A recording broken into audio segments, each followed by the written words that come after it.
This is the third shooting in Texas directed at ICE.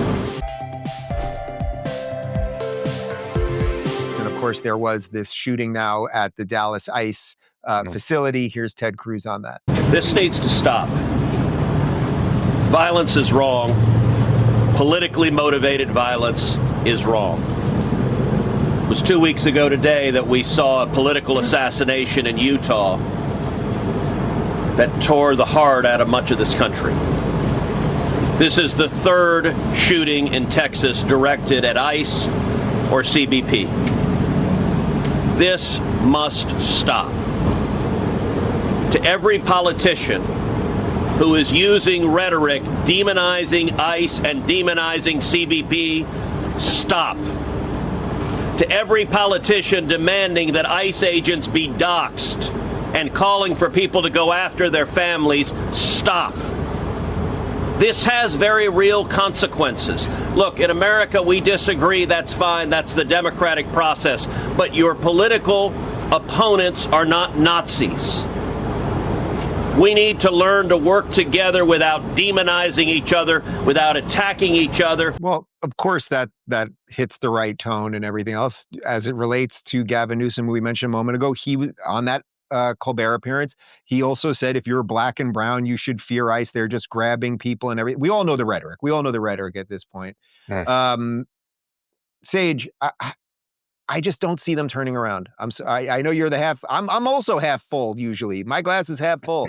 I just do not see them turning around. How can you do it? How in good conscience, all of these people who've said that ICE is Nazis and they're doing all these horrible things, how could you suddenly be like, you know what, I was wrong about that? It's the same reason that years ago I kept saying, you guys got to stop calling Trump Hitler, because it's not what you're doing to him, it's what you're doing to yourself. It might turn out that he's not Hitler, but it's pretty hard to be like, you know, that Hitler guy, I was kind of... The Hitler guy's pretty good after all. Yeah, I dropped the ball on that one. Sage.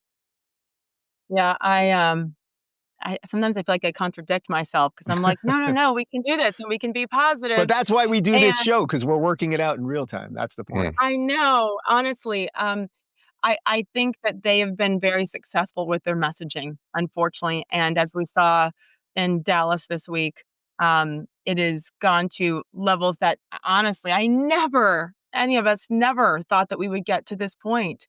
And especially with the youth, because it isn't just recently. I mean, this is just one of the latest examples, because this has been going on.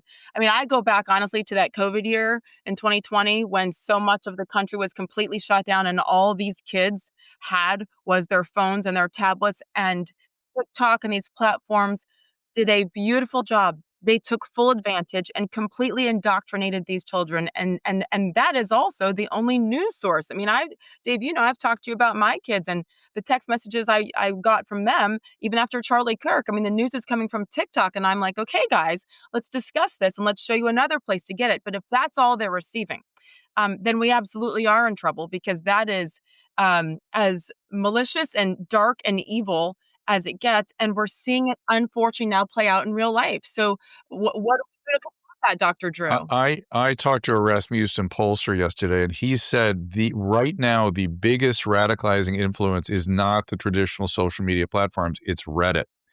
And there is concern that the deeper Reddits are actually being manipulated by overseas influence. So it's profound.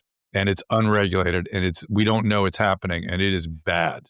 And the problem with that is, so let's say that's true, and I've been talking about Reddit for years because they hijacked my page and started doxing me, literally put my address up and all this crazy stuff. And I contacted Reddit, and they would not do anything about it, even though there were legal issues there. So I'm on board that. But then the problem, the real issue is then what is the solution? So the government should come in and take care of Reddit? I'm not sure that's the solution. And then these bots, like, we know, we're all on Twitter. You tweet something out and you get 50 responses within 30 seconds that make no sense. Like no one could have thought of these things that quickly. Right. And so we're just all in a game that we just don't know what the rules are. And I think that's also part of the confusion here. I think the government has to turn its attention to the real enemies.